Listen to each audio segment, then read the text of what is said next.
In this episode of Negative Modifier, we'll be playing Symbaroum, which is a game set in a dark, bleak, and mysterious fantasy world. This game may include topics or events that some listeners may find uncomfortable or triggering. Listener discretion is advised. Hey, it's Charlie, Negative Modifier's Game Master.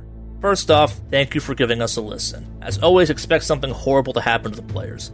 If you're a fan, support us by leaving a review on iTunes, and if you hate the show, consider doing it anyway and enjoying the fact that you've inflicted us on someone else. For the most up-to-date news in the podcast, follow us on Twitter and Instagram.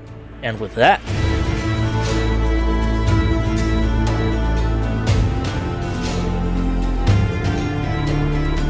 I want to do a ritual. All right.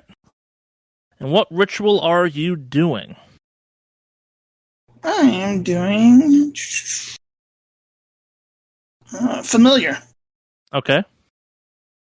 Which familiar, I guess? I mean, they really only give like one stat. Yeah.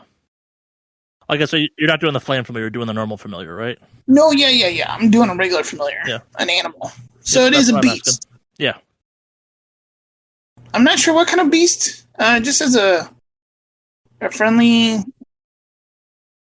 Yeah, what is Roa's familiar, I guess? What size are these things? What are the stats for them again?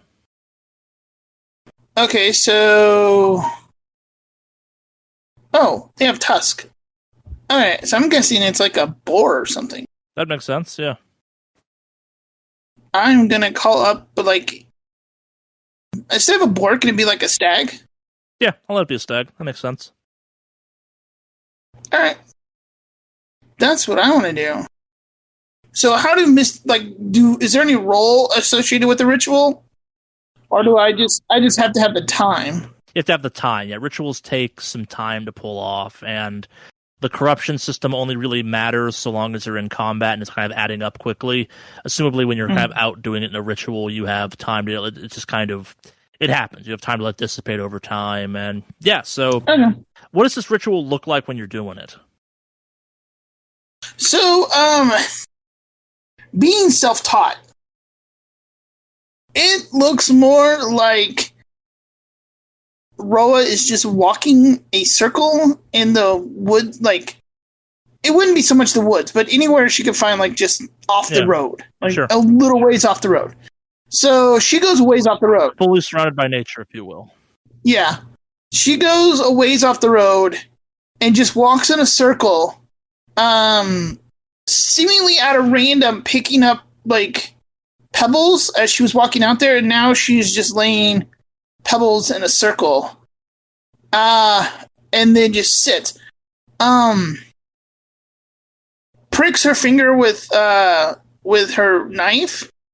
And then just seems to hold it out and starts, like, humming to herself. There's no, like, runes, like, a wizard would use. And there's no real, like, crazy witchcraft stuff going on. This is very much just like she's just sitting in a circle that she created with the pricked finger just humming a tune to herself. Yeah, makes sense.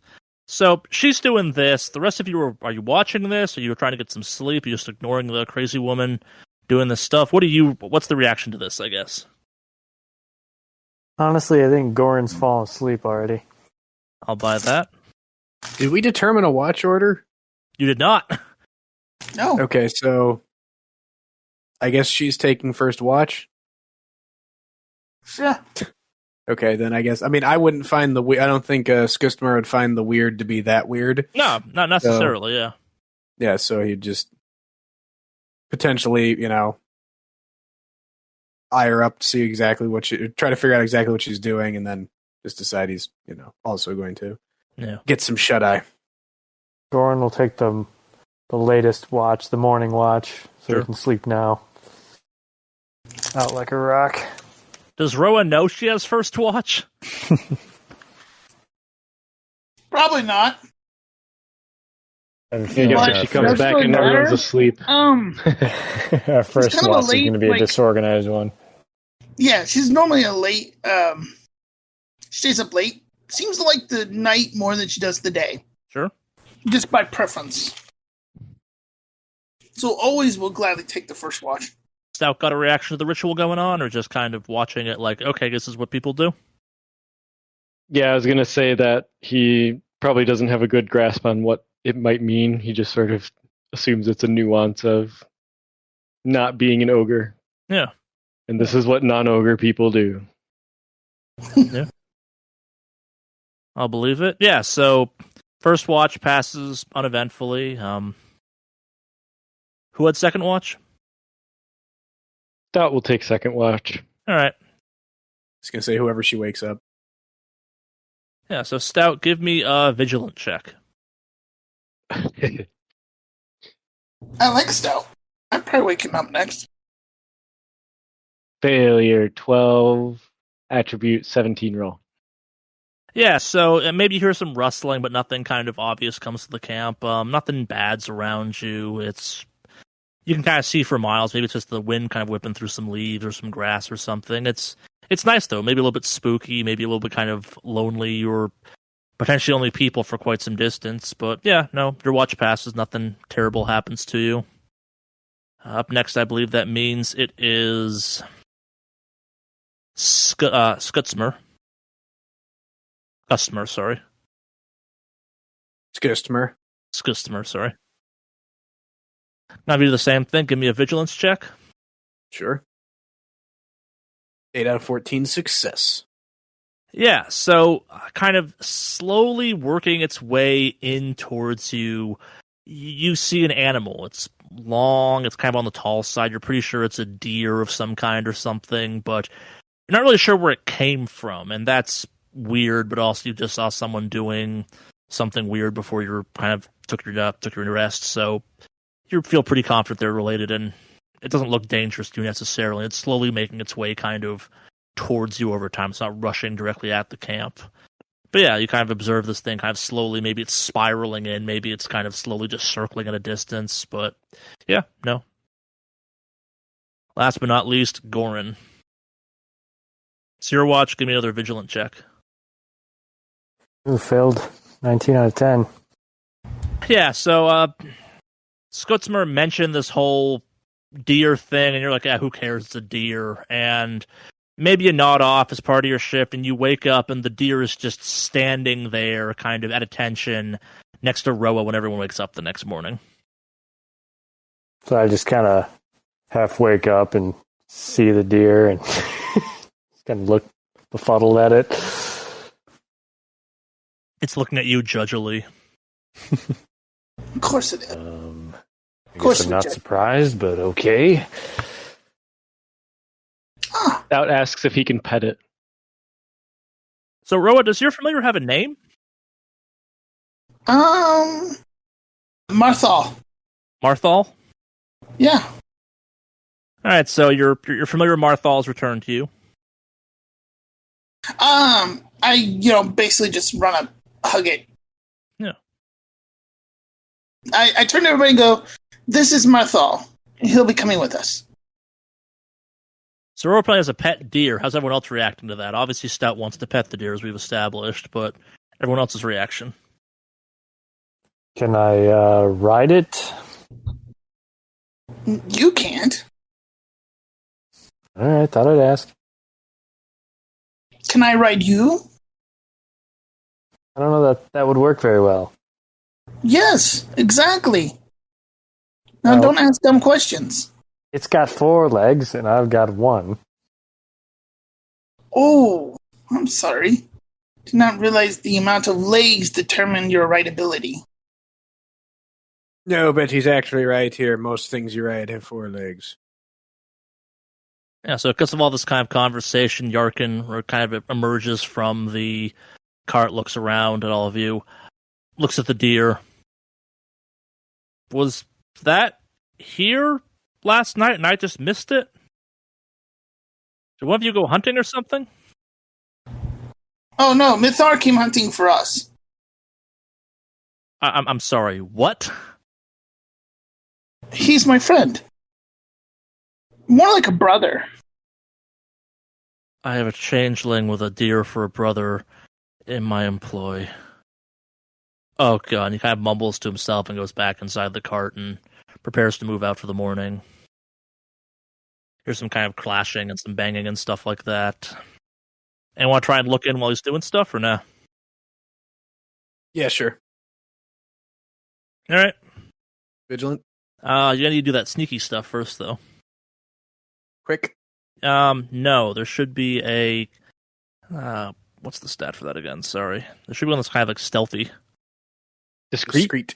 Discreet. Yes, that's what I was thinking of. Couldn't think of the exact name. 4 out of 10 success. Yeah, so you kind of sneak around to the cart. He's left the back open. He's moving stuff around. And you see that he does indeed have... It's definitely a map. It definitely looks old. And it definitely does not have what you think of as normal markings or writing on them. He's kind of folding it up and putting it into... It looks almost like a small stone chest of some kind or something. He puts that in, and kind of like the map goes into that, and then kind of the strange, it's like 6-inch long by 2-inch wide stone thing. It almost looks like a bookmark or something. He puts that into and kind of puts the lid back on it. And you kind of, before he turns around, you kind of sneak away on that.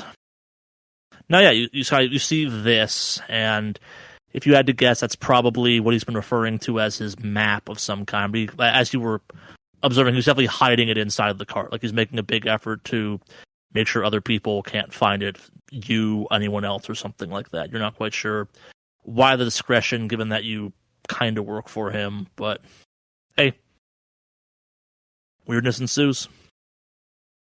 All right. Yeah, so you kind of get prepared to break camp, and you do. Nothing weird happening again. You kind of continue on. The day goes by, nothing especially weird happens. Maybe you see some kind of wolves run by or some other wild animals. Maybe you see some other deer. Is Bartholomew just kind of tracking along, or sorry, Barthol just like walking along beside the cart through all of this? I'll have him basically, what do you call it, outriding, like circling around us. That makes a lot of both sense. Checking before and after us. Makes sense. Looking for danger. Yeah. Day passes, nothing bad happens. It's a long day of riding, though you're probably a tad sore by the end of it. Same. It kind of repeat of the same thing. The watch goes through, nothing weird happens necessarily, and it's the next day then. And so about halfway through the day, you find yourself approaching. It's kind of it's a small forest of sorts. Like, you've been slowly kind of leading up to it. You're kind of going down into like a valley or a gorge of some kind. You've been slowly kind of traversing downhill a little bit as you've been moving for the last hour or so, and this is kind of like, it's not Davokar. It's not like the full thicket of trees or anything like that. It's just kind of a small forest. It'll take an hour or two to pass through, and near kind of jagged part of this down incline is an overturned cart. As you kind of get close to this, Yarkin kind of stops his cart and leaps out and runs towards the cart. Like, not talking to you at all kind of thing. Can I grab him before he does this, or is he just... Give me a quick. Okay. My quick's not great, but... Nope. I try to grab him, out of caution, but he slips through my hands. Yeah. I'm going to try. Can I try as well? No. Yeah, go for it. I got a really bad quick, but I'm identifying this as like a highwayman situation. Oh, 5 out of 5. Success. Yeah, so as he's leaping out of the cart, so you managed to grab part of his coat or something, and he kind of swings, because his momentum is stopped, kind of hard into the side of the cart. What are you doing, Goran? I'm going to go see if they need help, or maybe they have some supplies or something we can take. We have a couple more days of traveling, and, well, if you hadn't noticed, you haven't been eating a lot lately, because I don't have a lot of food for you. What gives? This is prime ambush situation. Scope it out, but it just goes around. Do you see any ambush? I see trees and rocks and a lot of nothing. It is still a highway. I'm telling you, just proceed carefully. Don't just go running rolls out. His eyes at you. Fine. Hey, Stout, why don't you go check out the cart over there? Okay. Stout walks to the cart. Yeah. Tries to lift it up. See if there's anything under it. If you want to give me a strong, we can see if you can lift it. Okay. 12 out of 15. Success. Yeah. Nice. Yeah. So you kind of lift the cart back onto its correct orientation, and whatever happened to the cart, it's been picked clean, and it's been there for a little while. Like when you lift it up, the indentation in the ground is pretty sizable. It's been there for a chunk of time. It's sunk into the ground some. There's maybe some remnants of some boxes about or something like that, but yeah, nothing worth kind of grabbing. And good old Yarkin looks at you. See? Nothing. Just an overturned cart. What are you so paranoid about? Stout confirms that in his mind everything seems okay. Nothing weird here. Sure. Looks good, everybody. Good job, Stout. Unlike some of the rest of you, you understand what's at stake at this. Just saying, that's the kind of behavior that'll get you killed in Davokar. Yes, and that's why you're going in and not me. It was just a cart. I get it. You fancy yourself some ranger of some kind of the Queen's Guard or whatever, but I know an overturned cart when I see an overturned cart. Fair enough. I'll give it to you this time. You should. Yes, you start kind of making your way into the forest. It's slow going. The road in there is not as good. It doesn't have time to dry. It's not quite as well trampled. But you keep passing kind of slightly weird stuff. Like you occasionally find like a smashed box or something, and you'd guess about kind of 2/3 of the way, 3/4 of the way through the forest, you come across not one, not two, but 4 kind of abandoned, smashed up, overturned carts, and kind of the wreckage of some boxes, some other stuff just kind of strewn about the road some. Okay. Yeah, has Mithar detected anything? What is, can you give me a roll for his, vigilance? Actually, this is going to be our first opposed roll, or opposed kind of where the system works. Yeah, so what makes Symbaroum different from other games is I, as the game master, don't roll anything. So give me a vigilant check at -3. Okay. So Can I also? Yes, anyone wants to roll, give me a -3 on this. I'm just going to roll a d20. At a -3 is at a 7. Yep. Well, so, and the familiar should have its own stat block, right, for the vigilant? And yes, Mithar has his own stats. But I rolled a 3 under 7. Yeah, you're good then. Got it. Yeah, I'm just making sure you're rolling against his stats, because he has independent stats from you. Yep. All right, cool. So, yeah, moving through the woods, Marthal did pick something up, as well as... Looks like Stout managed to spot something as well as Goran. Yeah. Yeah. So you all see kind of moving in the woods humanoid figures. Now they're not tall enough to be elves or something really dangerous, and yeah, you feel pretty confident that your guess about this being a highwayman operation or highway point is pretty accurate at this point. These are most likely robbers. What is Marthal's quick, and what's his quick, I guess, to start? His quick is 13. And what is his vigilance? His vigilance is 10. All right, that's perfect. All right, so we're now in combat. You kind of see these figures moving around in the woods around you, kind of thing. If you had to guess, there's 3 or 4 of them, maybe more. It's kind of hard to make them out exactly. But Stout, you are up first. With a quick of 15. You are the fastest thing in this encounter. So fast. Yeah. Well, Stout wants to start by lighting up his hammer with his witch hammer. Okay. Power. So you're gonna dip right into that? You're gonna go right to Witch Hammer? Yep.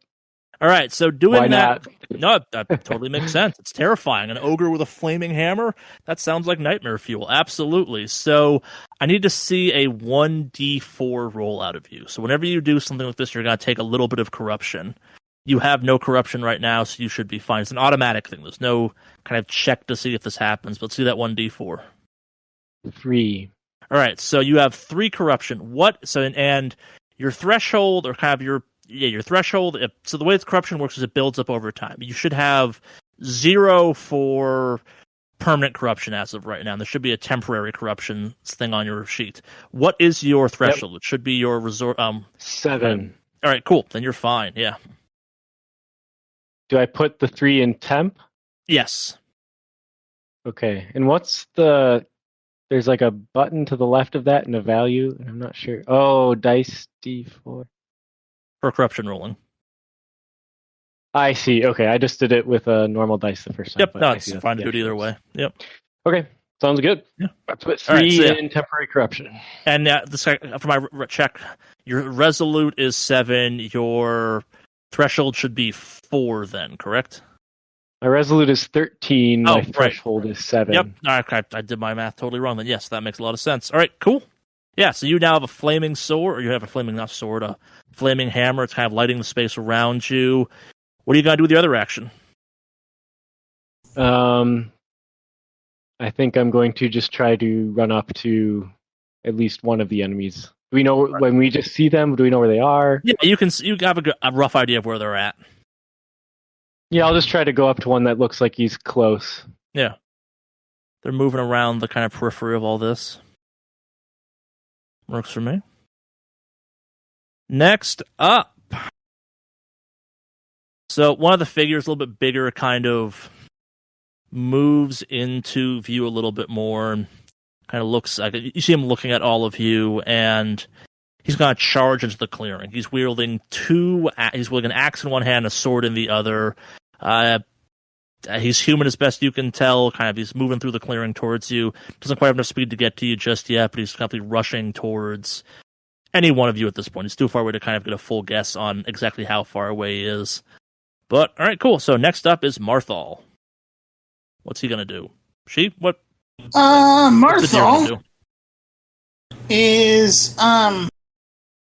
You said they're charging towards us, right? Yeah, at least he is. The one you've seen emerge is charging towards you. One of them is? Yeah.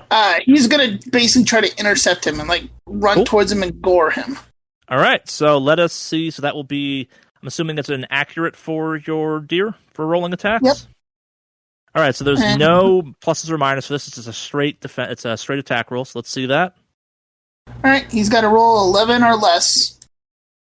He rolled a 5. All right.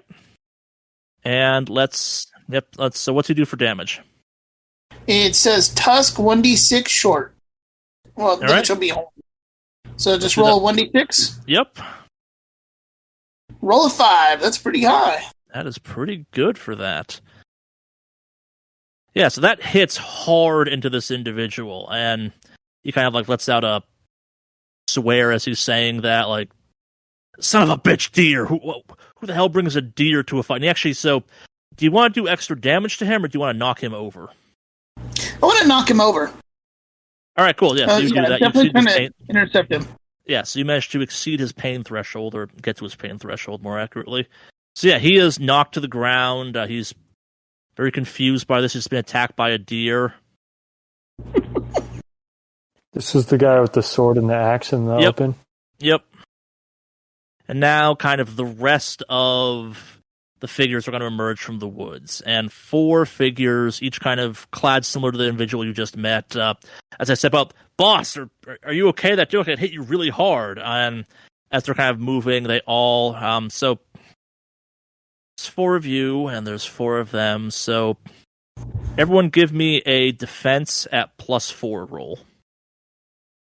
Okay. Wait, defense. Okay, so I hit the little shield. There's a little golden shield on the character sheet. Okay. And then I just type in 4. Yep. 4 and 6 out of... Wait, why is my defense only 7? Well, because your speed is bad. It should be +4, though, so... So that actually makes sense. What's your armor? What's like what you're wearing medium armor, so it's probably -2 or 3 that puts you down starting at. Yeah, what's your speed? So my speed is like my quick. Yeah, you're quick. It's 5, and I have -2 on the light armor. So 3 plus 4 gives you that 7. Yeah, you have a very bad defense roll. Well, I still got 6, so enemy missed. Yeah. All right, so the good news is 13 out of 11, so I failed. 14 out of 12. All right, so in the case of Skotsmer, you're going to take. You get hit for. You mentioned you get 1 point of damage, so you take 2 points of damage. And in the case of Roja, the kind of thrown weapon just kind of glances harmlessly off your gear. Yeah, so these guys mean business. Where did I record the damage? There should be a tough area. Toughness. Okay, so it's his max. It's his max 10, so I should drop it down to 8. You said I took 2, right?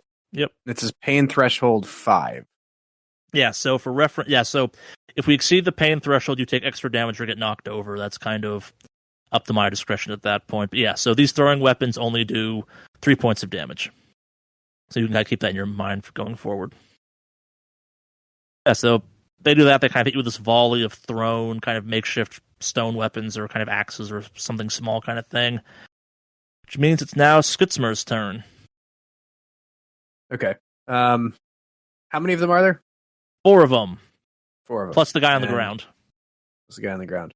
And are they all essentially, do any of them... Who hit me? We'll say bandit number 3, for lack of a better phrase. Okay. Pick a bandit. I'm going to curse him. All right. And what does cursing him do?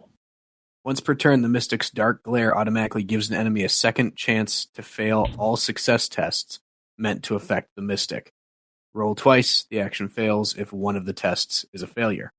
This effect is ongoing until the Mystic fails a Resolute test. And this is an ability, correct? Yeah. Is it considered a Mystic ability, or is it just an ability? I think it's a Mystic ability. All right, so let's do that 1d4. 1.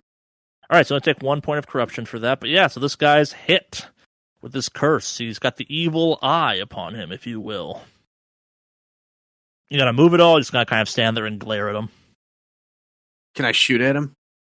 No, because you did the glare thing. Let me double check on that real quick. I'm pretty sure it's just a movement. It says free ability. Oh, yeah, no, totally. That was a free action. My bad. You can totally shoot at him then. Nice. I'm gonna shoot at him. Okay, so I'm gonna take this. Sorry, hang on. Make sure I gave you all the information for that. Shooting a normal bandit, so that is +4 to the roll. Okay, +4 to what I'm trying to roll under. Yeah. So in this case, you'd be rolling an 18. Right, and I rolled a 10. Can I just keep it? Yeah, that's fine. Okay, damage 6. All right. He is knocked down as well. Oh, damn it. I should have shot somebody else. Do you want to do more damage, or do you want to knock him over? Your choice. Let's knock him over. All right. Yeah, so he is knocked to the ground as well. That hit him hard, too. When you do an amount of damage that equals their pain threshold, then you get to either choose more damage or knock down? Think like a brutal attack, almost. Okay. Yep. All right, so that guy's knocked down. Roja, you're up. All right. Well, I'm gonna return the favor of them throwing things at us by throwing things at them. All right. I am going to mind throw. Basically, I use objects surrounding, basically rocks, and I make a resolve against their test. Against their what? Oh wait, no, that's if I use the shield block. Gotcha. With just the thrown objects. It's resolve - quick. All right, so it's a resolve against their quick. That makes sense. Okay. Yeah, no modifier for that because it's normally have a basic quick. So give me a 1d4 because you're using an ability, using a magical ability. I'm assuming it's a mystical ability, right? Yes. All right. So 1d4. I'm gonna take max corruption. Like a boss. Have you hit your threshold yet? Where do I record corruption at? There should be, next to corruption, there should be temporary, permanent, and your threshold. Oh, okay, so where do I put this at? This is temporary. So 4 temporary. Yep. Any damage or any corruption taken during combat is temporary unless it's not. And that's typically when you kind of overflow your threshold. Okay. All right, cool. So let's see the hit for that. So I succeed with a 5, which is under my 15. So this does 1d8 damage. All right, let's see that damage. Which I rolled a 5. Excellent. He doesn't quite get knocked over, but it's a hell of a hit you put on him. He definitely felt that as it thudded into his armor. Goran, you're up. So 3 of the 4 bandits have been attacked. I'll attack the 4th with my crossbow. Yep. 3 of the 5 bandits. So you got the guy that came in first, you got 4 additional bandits. Sorry, I should have been more clear about that. So the last remaining standing one, I guess. Yeah, there's 2 standing, there's 1 on the there's two on the ground, 3 is standing at this point. One of them's been hit. The guy on the ground's been gored by a deer and hit. The other guy on the ground has been hit a little bit. All right. Yeah, one of the 2 remaining standing ones. All right. I rolled a 7 out of 14. You got a +4 on that, so Why? because they have a defensive +4. It's a modifier. It's so the way this game works is rather than having kind of an EAC or a kind of an armor seal you have to beat, they give you a plus or a minus on how you'd hit them. So you get a +4. So you're actually rolling against an 18. So that should hit. So I still rolled a 7. Should I do it again? No, you're fine. Okay. Hold on. You get more. So if it was a minus, then it would be a lower threshold, but you'd still beat it at that point too. Wait, so the enemy is giving him the +4? Yeah. So Why? rather than having me roll a bunch of stuff, so in the same way that your armor adds or minuses to this, the way enemies work in this case is they add or minus to your stuff, to hitting them essentially.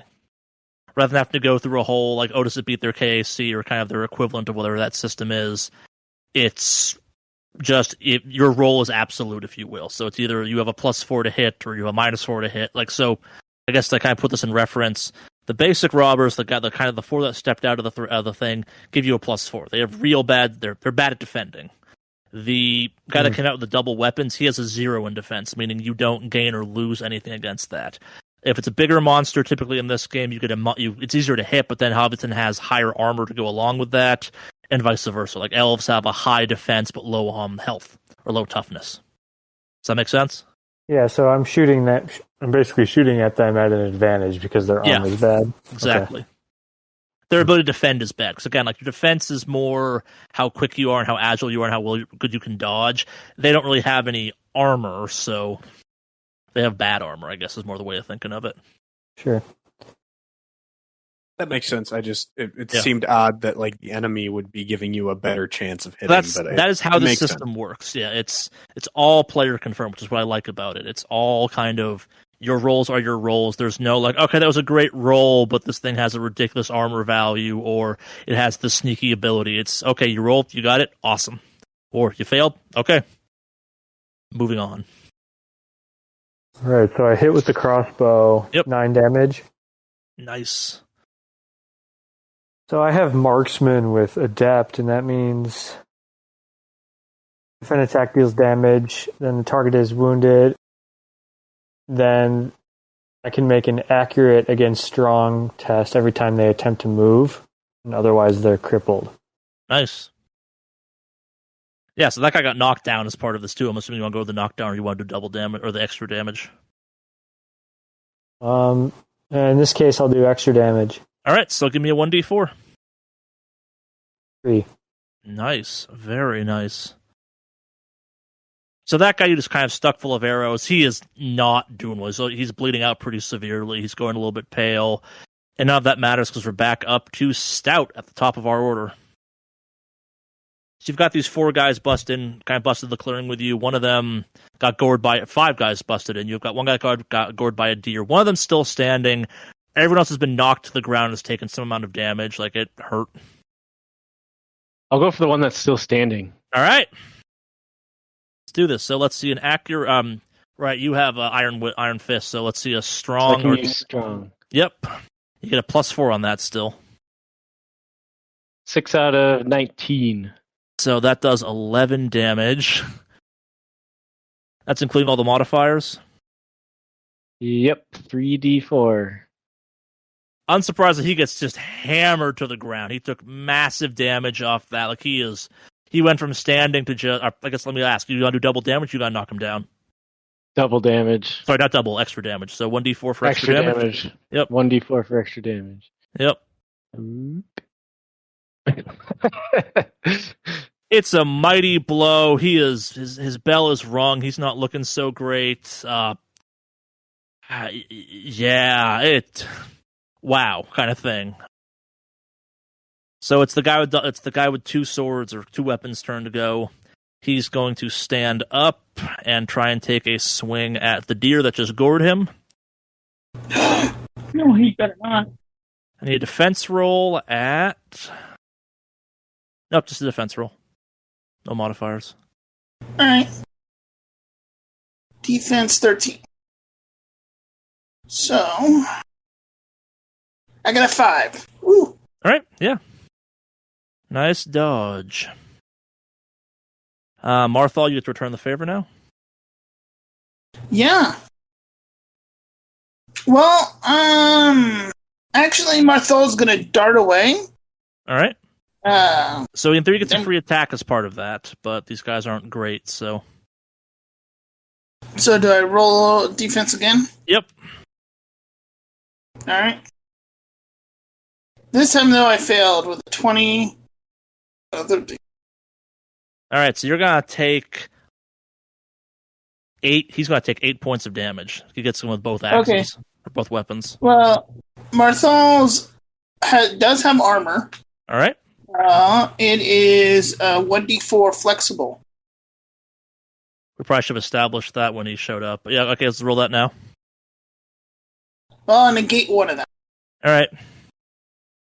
So he's gonna get knocked down as part of that. You subtract, so he takes 7 points of damage and just gets with this guy's mighty double weapon, so he just gets knocked to the ground. He's barely under my pain threshold of 8, but definitely takes a whack out of their toughness. That's almost half. Damn. All right. Ow. I know who I'm attacking. Yeah. All right. So the bandit that got hit by Stout's gonna try and make an attack on him now. Give me a defense at +4. 19 out of 13 enemy hit. Enemy hits, and how much did you negate? 5. Yeah, so your armor just eats all of the weapon damage off that. It just kind of glances off. It's good armor in that case. Alright, so you take no damage from that. Next bandit, the remaining bandits are going to kind of go back to their ranged attack approach on Skutzmer, Roja, and Gorin. So let's everyone give me a defense. One of them's at disadvantage or still on the ground or something. Oh, you're right. Yeah, all of them are on the ground at this point. My bad. So they're all going to stand up and do the ranged attack again thing. Bandit 3's at disadvantage. Yeah, if one of them tries to move, they have to beat my 3. accurate, right? Yep, so you get to do that again. That's a strong, correct? Accurate versus strong, yeah. That means you get to roll at a -1 for that. So you actually would have failed that. Okay, so yeah, it doesn't quite get it. Yeah, failed. Okay. All right. All right, and then do you want us to roll defense, you said? Yep. So I'm going to give you the benefit of your evil eye, of your curse on it. Meaning? That's +2 essentially, right? I don't know. What does your curse do again?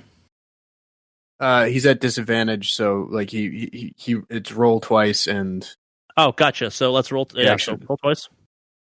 Well, it says gives an enemy a second chance to fail all success tests meant to affect the mystic. So that means I roll twice. You're saying you always roll. Okay, and then and if one of them's a failure, we take the failure. So by putting a modifier on this. Yep. What modifier? No modifier. No. Okay. So we're gonna roll that again because that was a hit. Enemy missed. Yeah, so he misses. All right. Goran and Roja. Let's see those rolls. So we're rolling at +3. Yep. No, no, you have no modifier. My bad. Oh, I failed and only rolled a 1 for my armor. Yeah, so Goran, you successfully negate the damage completely. It's only 3 points of damage.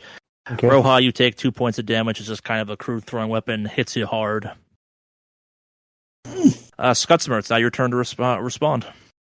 Okay. I'm going to shoot a different one other than Bandit 3. Is the big one up? Yeah. Yeah. I'm going to shoot the big one. All right. And I'm adding nothing to my attack, right? Let me Or double check. subtracting anything. No, You said you had 0. Yeah. No, wait, he gets a +4. You get +4 on that. Okay, well then that would have passed. Yep, that hits. So you said the big one has a 0. Okay. He has a 0 for accurate. There's no modifier to his attack. Okay, so then because that rolled a failure in here, should I just roll the damage separately? Yeah. Okay, so it's just a D10, right? Yep. Just one D10. 7 points of damage. And he has 3 armor, so that's now 4 points of damage. He is not doing good. That hit him hard. Did knock him over again, but he's not doing good.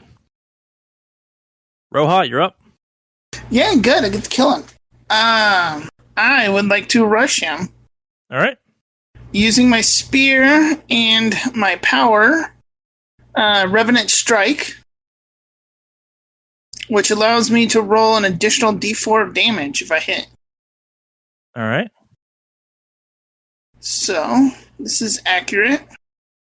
Do I get any bonuses with my accurate?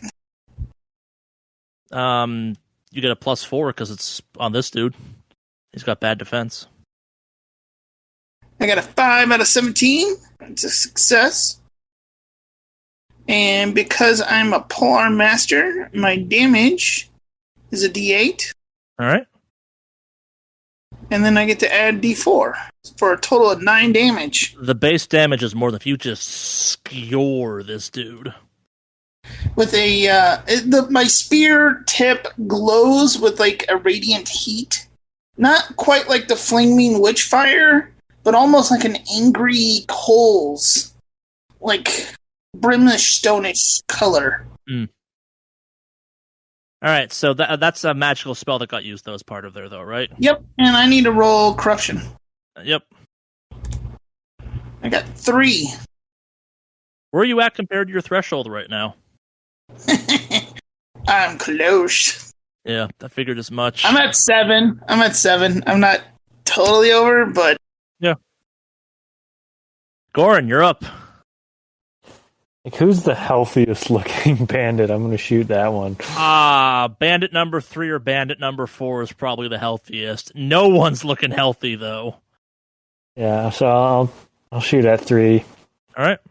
And it's a +4. Yep. Ooh, close. 17 out of 18. Hit. Damage 4.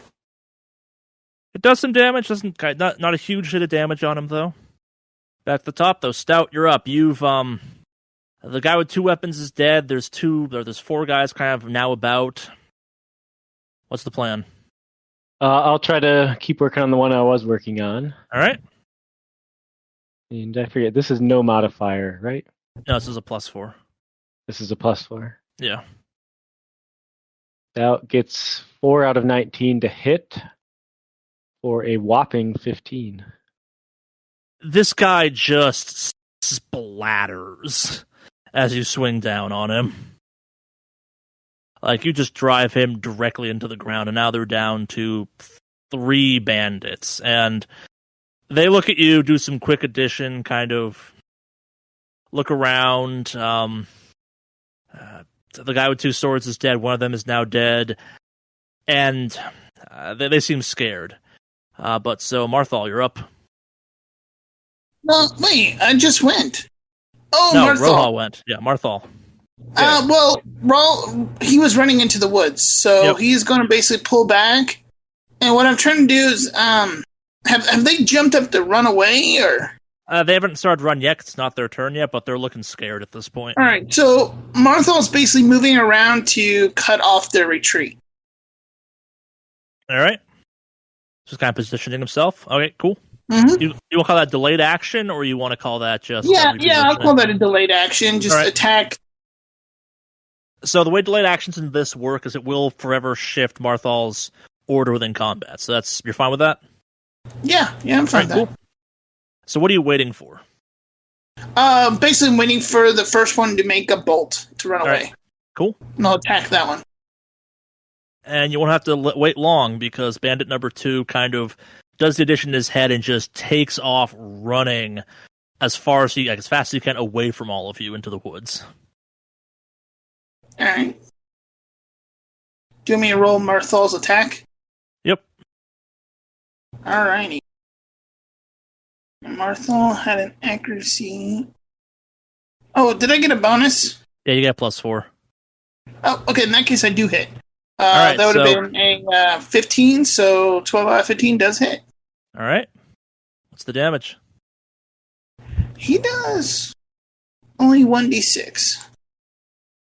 He does 4 damage. So that is enough. The first one that managed that started to flee, just this deer runs him down, and you kind of hear maybe something inside of him just snap or squish with a meaty, just as a poof goes through him or something. The remaining 2 bandits see this and just take off running at this point. Bandit 3 has to overcome my accurate. I thought they overcame it once, so it's now gone. I shot the other one and did damage. Oh, fair enough. You're right. Yeah, let's see that. No modifier. Yeah, so it's a -1. No, sorry, -1 on that. So, failure. Yep, yeah, so they take off running. I will give got some more Roja and Goran one last kind of thing they want to do as these guys are booking it out of there. What are you each going to do? Well, I have a question. So, this is I'm not sure if you... Okay, so for the curse, it says let's see. That the enemy has a second chance to fail all success tests meant to affect the mystic, which is me. Yeah. I don't know if it... But my question is, the effect is ongoing until the mystic fails a resolute test. Am I supposed to be rolling resolute every turn? Yes, you are. Oh, okay. Or is it just like until a resolute test? Okay, so should I have rolled resolute last turn? Yeah, it's not going to matter in this case because these guys are fleeing, but... All right, I want to shoot the guy that's bandit 3 in the heel. All right. Or something. Shoot him in the... I want to disable him, not kill him. All right. Okay, so... Do I have to do anything special with that? Let's see an accurate still. Well, am I just rolling my attack, or... Yeah. Okay. And I attack with vigilance as per my one of these things. My 6th sense. Okay, so no modifier? +4. Ooh. Holy jeez. I rolled a 1. Yeah, so you go to... You go to get this shot in. It's just a hell of a shot. Does that actually kill him? No, so he is down on the ground in really bad shape. He is screaming. This arrow hits home. He is bleeding bad and will probably die within an hour or 2 or so. Can we say it pierced his thigh or something? Sure. I'll give it that flavor, absolutely. I head toward him. Yeah. Roja, Goran, what are you doing? I'm actually not going to do anything. All right. I'll take a shot with the crossbow at the other person running. All right. +4. 3 out of 18, 7 damage. I'm not trying to aim for a leg. Yeah. I'm just going for the back.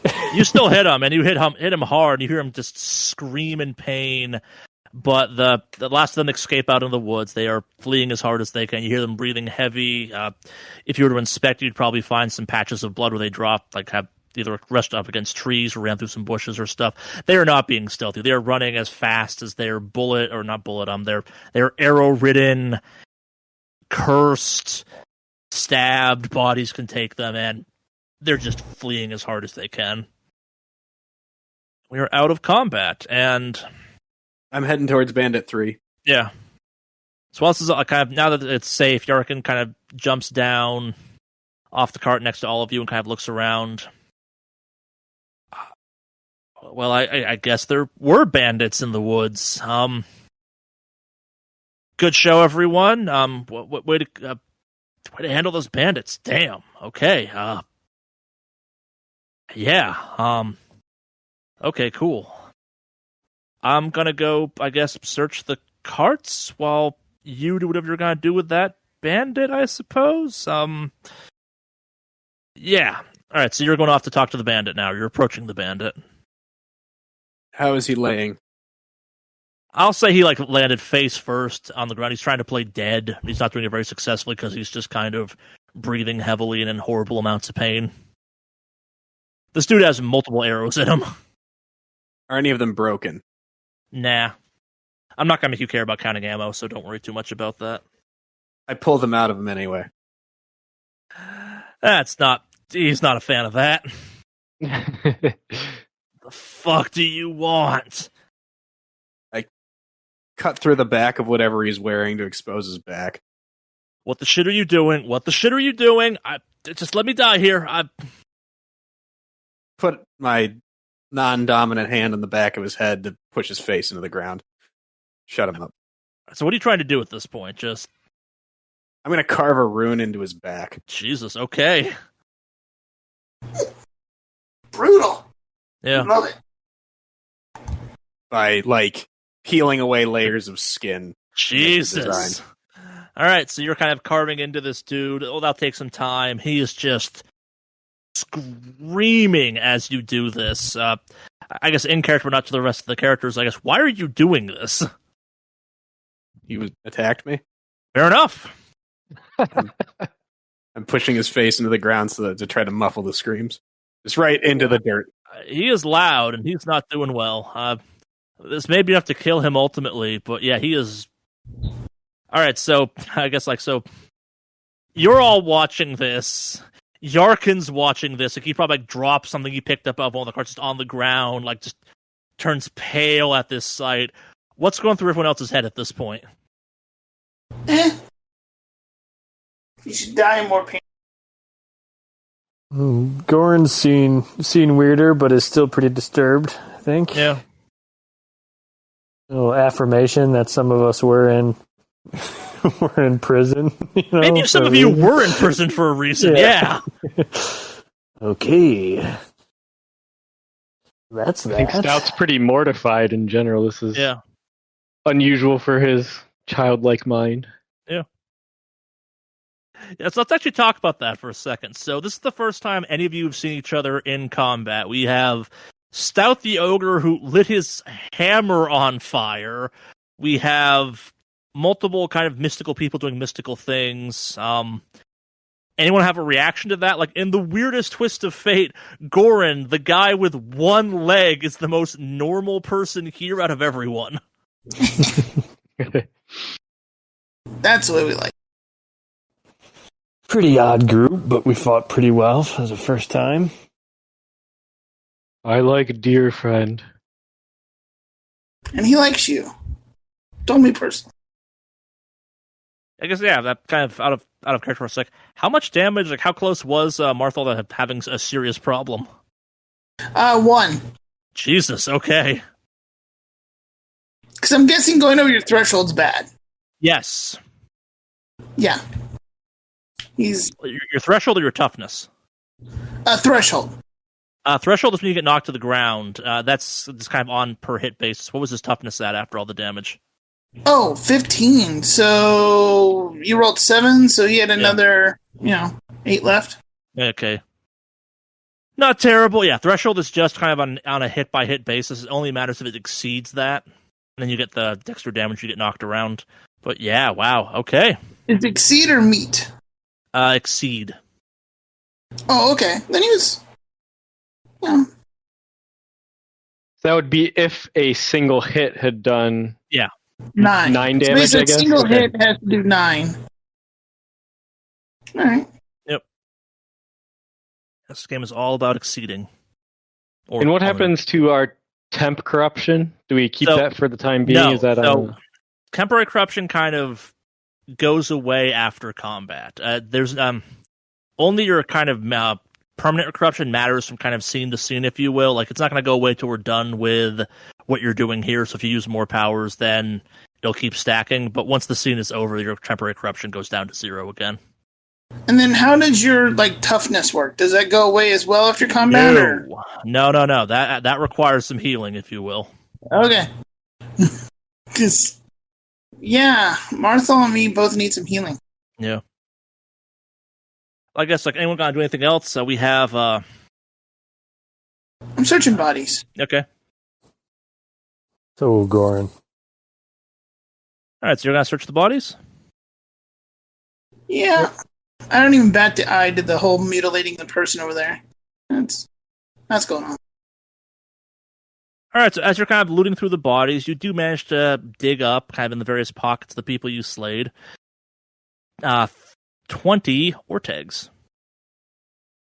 And some chewing resin and... Ooh, chewing resin. Marthal has a problem with chewing resin. I'm trying to kick him of it, but he just really begs for it. No, fair. You also find 14 kind of wimpy throwing weapons. They do 1d6 damage each. I'll collect those up. Yeah. And then you said we had 20 pieces. That would be what? 5 each. Yeah. 5 each? Yeah. I'll make sure everybody gets their share, especially Stout. Well, thank you. Kind of looking at Stout like shinies. Yeah, so Ortegs are the middle currency. They're not the best currency, they're not the worst currency. It's not a bad haul for killing some bandits. Yeah. That's about all you find. This is obviously kind of the decoy the bandits were using as a staging point to attack other caravans. Kind of wanting to be out of here and away from the flesh carving. Yarkin kind of ushers everyone back onto the cart eventually and kind of gets moving. He probably even actually starts moving before you all get back on, but slowly kind of moves to the clearing to get away from the screaming person. Yeah, you leave the forts without any incident. The bandits don't come back. You kind of see the occasional sign of them, maybe, of some blood on a tree or some snapped foliage or something, but they're long gone. You don't have to care about them anymore, and you emerge kind of without a problem. And off, way in the distance, as kind of the day starts to draw to an end, you get your first sight of Davokar. It's just a massive kind of wall along the horizon. It's just kind of this black strip at horizon level that just kind of as the sun sets, it kind of hits that and just starts to vanish into nothingness as you look at it. And kind of way off in the distance again, kind of you can see it just ever so faintly. There's a small flicker of something. Might be a fire, might be a reflection, and you actually know it's a fire. So those of you that have been to Thistlehold before, that's definitely Goran. Maybe probably everyone but Stout would recognize that as the beacon. One of the most famous parts of Thistlehold, a kind of navigational point for those in Davokar and around it. It's a giant bonfire on top of a tower designed to help people get out of the forest and make it back to Thistlehold alive. And it's way off this. You have another kind of day, if not a little bit more, of travel before you'll get there, but you can kind of see that off in the distance at least. And you're close. Yarkin's very shaken by the day. He kind of goes to bed early, leaves you all to kind of do what you will outside the tent. What's everyone doing? Some of you have taken some damage. You've seen each other fight. What's the mood like at this? I'm definitely going to be attending to Marthal's wounds and myself. Yeah, how's the healing and getting rid of corruption stuff work exactly? So now that we're out of that scene, your temporary corruption is gone. If anyone exceeded their threshold, then you've taken a permanent point of corruption. But I don't think anyone did that, correct? Nope. Right? I didn't. Correct. Yeah, so no new corruption just yet. And just by sleeping, you will recover 1 point of toughness. You'll have to get some medicine or a remedy or kind of some vial of something to help boost the... None of you have Medicus, right? Stout is not a physician. Yeah. Oh, man, I should have gotten that. Good, though. There's no reason you can't make one, honestly. Yeah, keep that in mind for future situations. Yeah. Nothing's stopping that from being a thing. But yeah, so y'all recover 1 point of toughness just by sleeping. Maybe you can get some help in Thistlehold to help patch you up or something. It'll probably cost a little bit of money, but... Hey, we got, 5. Where do we keep track of our monies? That's more of an inventory thing. In the equipment bio, there's a little thing, yeah. What kind of gold did we get? We got Or tags. All right, we got 5 of those. Not the most valuable, not the least valuable. Skestmer, I'll give you one of mine if you promise never to carve a rune in my back. I can't make that premise. Fine, 5 more tags for you then. Yeah, no one's got questions about that for him? I definitely don't sit next to him at the fire pit. I will say that. No, fair. I'll ask him.